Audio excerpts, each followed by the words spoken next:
prag-prag. Pinakulang ko muna yan, syempre, bago adobo para tanggal ang lansa. Ganyan po ako magluto ng prag. Pinapakulang ko siya. Hindi tayo mantika.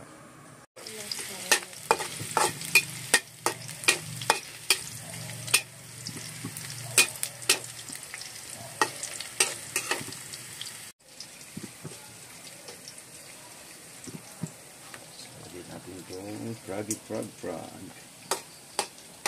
Bakit? Malak siya na. Dami. Sarap yan.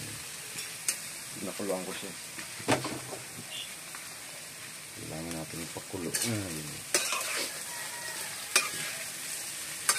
Dami.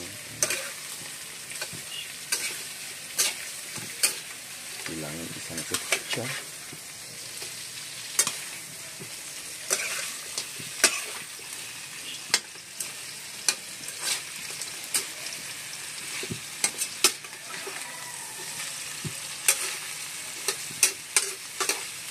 Ito yung kaldero halo.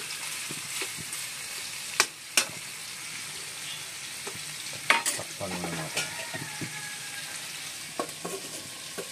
para makaano lang.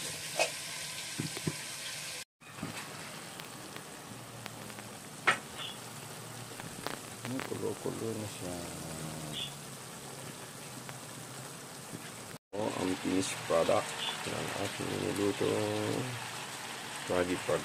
Patuyo yan ang patuyo. Ang sarap.